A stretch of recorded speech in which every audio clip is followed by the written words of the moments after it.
So we are going to continue with the teachings we started yesterday.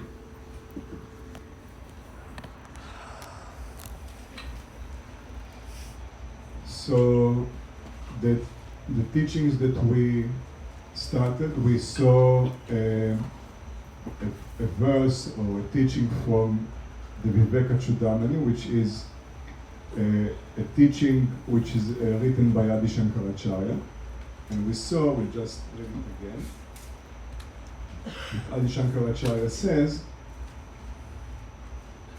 it is hard for any living creature to achieve birth in a human form. Strength of body and will are even harder to obtain. Purity is harder still. Harder even than this is the desire to live a spiritual life. And an understanding of the scriptures is hardest of all. As for the discrimination between the Atman, or the self, and the non-Atman, the non-self, direct perception of the Atman itself, direct perception of the true nature of the self, continuous union with Brahman, with ultimate reality, the Supreme Being, and final liberation, these cannot be obtained except through the merits of 100 billion well-lived incarnations. Only through God's grace may we obtain these three rarest advantages: human birth, the longing for liberation, and discipleship to an illumined teacher. So, what Shankaracharya is saying, he wants us to, because Shankaracharya is right, you see, these writings will end up on the ears of spiritual aspirants.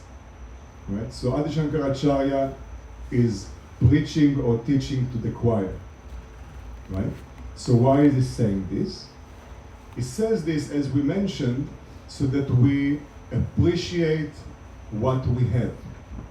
Okay, so meaning that we came to where we are, that we have a human body, we have a desire to lead a spiritual life, we have a desire to attain inner peace, the peace which is not in the world but is within, is of a spiritual nature, and we are connected to living teachings which come from living masters, teachings which can actually illuminate our mind. That's the meaning. They are not just theoretical, but they have what Swami Sivananda calls the inner power of transmission. These are living teachings. So then Shankaracharya says, we came to where we are after so much effort. So much effort has been done in the past. It says in many lives, for which we have this, what he calls the three rarest advantages. Okay. So we may think there are all sorts of rare advantages in this world. Perhaps being extremely rich, extremely famous, powerful, whatever we may think. But Shankaracharya says these are the rarest advantages. Okay? Because these advantages put us in position to attain what all beings on the planet are striving to attain. This is the idea. We all call it happiness, but each one is thinking of it differently. Right? For example, here in the ashram,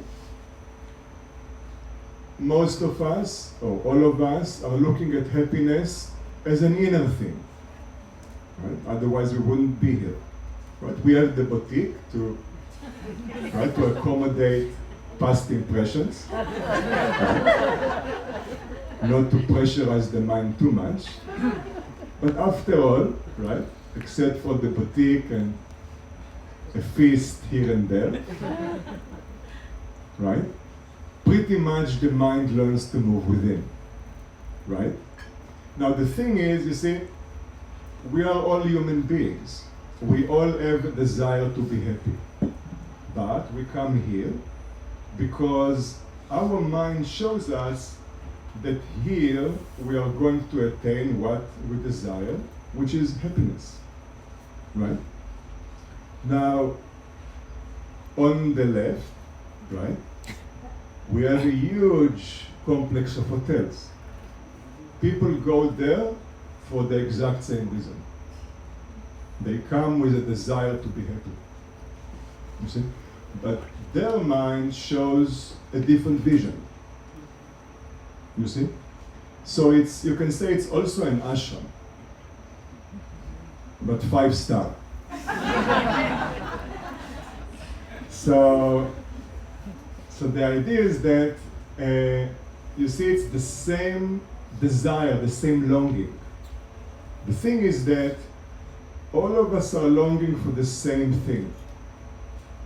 But whatever we give our mind, ultimately the mind says, it's not this. You see? Whatever we give the mind, which is an object, right? An object, a situation, an achievement, doesn't matter what it is, which in the beginning the mind says, yes, this is it. I think this is it. Looks like it. Right? All chances, this is it. Right? We will definitely be disillusioned, guaranteed. The mind will play with it and will say, not it. This is not it. I want something else. You see, so the mind knows what it wants, deep down. How do we know that the mind knows what it wants? Because it knows this is not this. It's just not consciously clear to us. This is the idea. Okay, so actually what we want is who we are. Okay? What the yogis call the Atman, or God, the self. So the idea is that now we will see a little bit why the yogis are explaining that to have a human birth is such a great advantage. Okay? So it's very important for us to understand, because if we understand our position, Swami Brahmananda says, we will highly protect it. We will not regard it in a careless manner. This is the idea. If we understand what we have, we will be very protective about it. And Swami Sivananda says we should. Okay? Because great effort has been done. And the grace of God is there. What is the proof? This is the proof. Okay? So this is the point. So the idea is that there is, what the yogis explain, is that we are all searching for the same happiness. So what is the difference? The difference is that we have a more conscious type of search and a more unconscious type of search. Okay, so meaning, give you an example. To understand what it means, and this we can understand because we have an intellect, right? We have a conscious mind. The intellect is the tool of discernment, discrimination. It allows us to gradually refine our understanding. So there is a teaching from the Upanishads related exactly to this, in which there is a great sage by the name of Yajnavalkya. And Yajnavalkya is a self-realized sage, is an enlightened sage, and he decides that he's going to go to the forest. He's a householder. He decides that he's going to go to the forest and be lost in meditation. It's time for this. So he comes to, he had lots of possessions, because he had a big ashram, etc. So he comes to both his wives, he had two wives, and he tells that he declares he's going to the forest and is distributing his wealth between them. One of the wives is very happy, she goes, we don't hear anything about her, because it's in the Upanishads. So she is out of the story.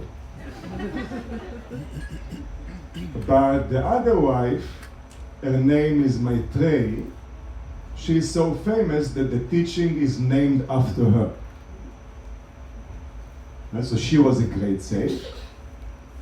And she is asking Yajnavalkya, will your wealth make me immortal?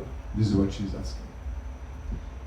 Because she said, okay, you will give me your wealth, but you're going to the forest, I'm going to grow old with this wealth, and then what? Right? So she understands, right? Why is he going to the forest? So he's telling her, no, wealth will not make you immortal, it will give you life of rich people. So then she said, I don't want it. Teach me immortality. And then he gives her a very famous teaching. This comes from a very large Upanishad called Brihadaranyaka Upanishad, the Great Forest. This is a very short teaching, just a few mantras, about 13 mantras. It's a huge Upanishad. Swami Shivananda says this teaching is the essence of the whole Upanishad. It gives it great importance. Yajnavalkya is teaching Maitreyi. He tells her, oh Maitreyi, the husband is dear to the wife, not because of the husband, because of the self. And the wife is dear to the husband, not because of the wife, because of the self. And the children are dear to their parents, not because of the children, because of the self. And wealth is dear to the lover of wealth, not because of the wealth, because of the self. And it goes through a long list, really long. It basically covers all options. And basically what he's telling her, oh Maitreyi, whatever, any object you perceive as dear, as shining with happiness, this is your own self. That colors this object as dear. It's not the object. There is an optical illusion there, by which you wrongly perceive as if the happiness comes from this object. He says, in this happiness that seemingly comes from the object, find your own self. You will become immortal. Why? Because,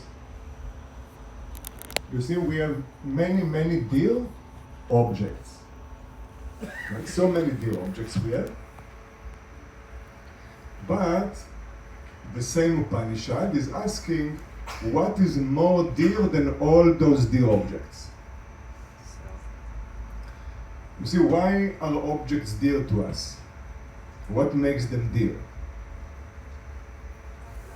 Right? Why is a cake dear? We like it. Makes us happy.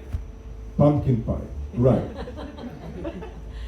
It makes us happy, right? Which means, in the presence of that dear object, we feel happy. That's called the dear object, right? We look at the object and we feel happy, right? The conclusion is the object contains the happiness somehow, right? Okay, so what is more dear than all the dear objects?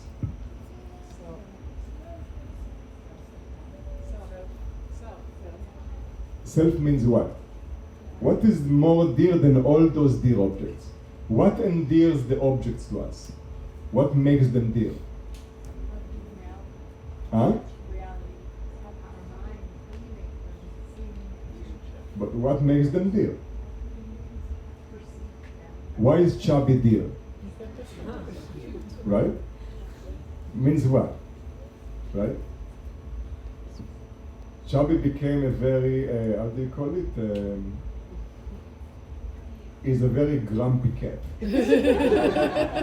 Why? Because everyone looks at him, they see, oh, this is a dear cat. Right? So all the time people are running after it. So he's very grumpy. Right? So the thing is, why, you see, the object appears dear because we feel happy. So what is more dear than all these objects? The happiness. Happiness. The happiness which is the cause of endearing the objects to us is more dear. What would happen if you remove the happiness from the object? Would you care for the object? Would it still be dear to you? No. So happiness is more dear than all the dear objects. Where do we experience happiness? Inside. Right? In the heart. Right? What is here? We point. I am. Everyone says me. Me. Right?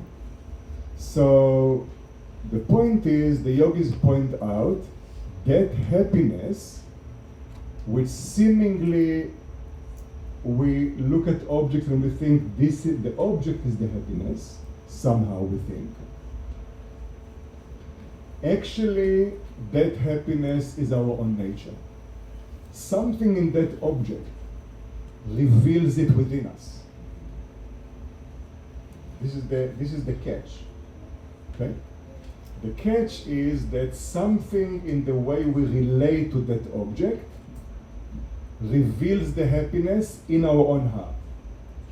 And then we make a mistake, it came from the object. It didn't come from the object. Okay? So now the yogis are explaining what is the catch. Very important.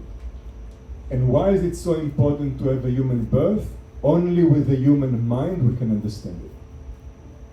Because we have discrimination. Okay? Not only that, you see, it's very beautiful. As humans, we have an intellect, so it's not only that we have a knower, I know all those objects, but I know the knower. I know the subject. This is very important. Why? Because I don't only experience objects, I notice how is it to experience the object. You understand? I have a feedback about the experiencer. Why is that so important? Because it makes us constantly search for better ways to relate to the world, which are less painful. You understand this? Because we are aware not only of the objects, right? For example, give you a simple example. Chubby and Madhu are constantly fighting. Two cats. right? The ashram is too small for 4 cats. Each one has the jurisdiction, territory, right? And they, they are the... So anyway, after they fight, they are injured. But they don't learn from it. Next time they see one another, they fight again. There is no capacity to understand. This is hurting me. The moment they see one another, the instinct is triggered and that's it. You understand? As humans, if you do something which hurts you, you pay attention. You feel how you feel. You understand? Because you are aware not only of the object, you are aware of the subject. You understand? You see how the experience impacts you. And if it's painful, you will search for ways to improve it. This is the great benefit of having an intellect. We are constantly improving our situation. We are learning. Unlike animals which live under the control of blind impulses. This is the idea. We also have blind impulses, but we have the capacity to learn. So now, let's look at it. So, so this is very important. Okay? We have to do it before everyone is accepting everything that I'm saying. Okay? So, about 4 minutes. Okay? Before the understanding is drifting into deep sleep. Okay, so we have 4 minutes of intellect power. Let's use it. Okay, so the idea is that what the yogis explain in this teaching is that we feel happiness in the presence of objects, not because of the object, but because we imagine that this object will somehow relieve my limitations. I feel limited in so many ways, psychologically, etc. And the way that I perceive this object feels like the object will take some of my problems away, my limitations. Right? We call this an object of desire. We desire those objects, but we desire objects that we imagine because of our own impressions, that this object will somehow relieve some of my limitations. Right? For example, let's say, you are in the middle of the day, you are tired, maybe, and, it's another day, and suddenly a brilliant idea comes, right? Ice cream. Now, the thing is, you see, you can notice, this is very, very beautiful. When you think about the ice cream, like there is a flash of a moment that you can pay attention to it, that what you actually desire is not the ice cream. You feel that what you are now going to experience is going to remove for example, your boredom. You are going to be limitless. You see, whatever you want to do now, whether it is to eat an ice cream, go to whatever it is, whatever brilliant idea comes to your mind, you can notice as the idea sparks in your mind that what you actually desire is a sense of limitlessness. I feel very limited now, maybe emotionally, maybe physically, maybe something, whatever it is. And that thing which you think about is going to relieve those limitations from you. You understand? So what actually we desire? We desire limitlessness, not objects. And then the yogis say something very profound. As long as we don't understand the underlying power behind all desires, which is desire for limitlessness, which is the nature of who we are not really desiring objects. As long as we don't understand what is pushing all the desires in the mind, our relationship to the world will always end in grief. Because we are pushed by blind forces. Forces that show us something which is not there. Because we are blind. You understand? We cannot understand what is actually going on. So we think the object will give me happiness. This is not what is happening. The mind is desiring to relieve its own limitations. And it imagines, based on its own impressions, this will remove my limitations. And when the idea sparks in our mind, we can see it for a moment, before the mind is lost in the object. Okay? So, and this is why Ajnavalkya tells Maitreyi, it's not because of the object that you find this object dear to you. It's because of your own self. You are desiring limitlessness, which is who you are. You are that. So, and then he says, if you understand this, in all objects, you will begin to understand what is happening. And rather than getting bound by desires to objects, you will move towards your own self. You'll become immortal. So the idea is that we need a human mind to understand this. And we come to this understanding because gradually we understand. You see, we try this and we register. Okay, ice cream is nice. But you know, it's just ice cream. How nice can it be? Pizza is nice. Okay, how nice can it be? Right? So, all these objects, after all, they are impermanent, they are limited.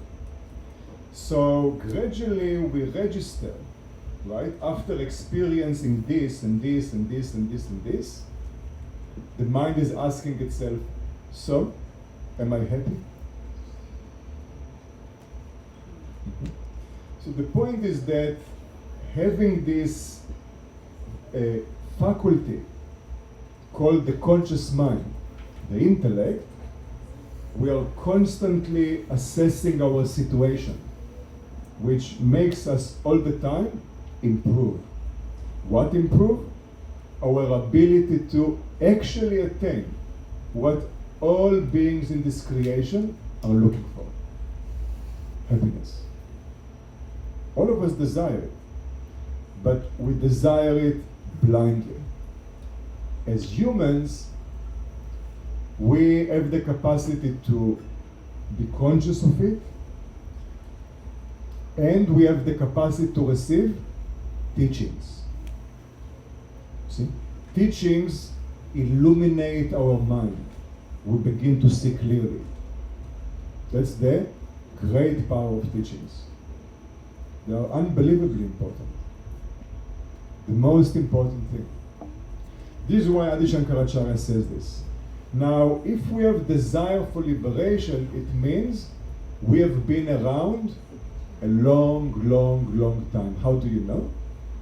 Because we must have tried so many things to come to the conclusion, this will not do. Somewhere deep inside we already know.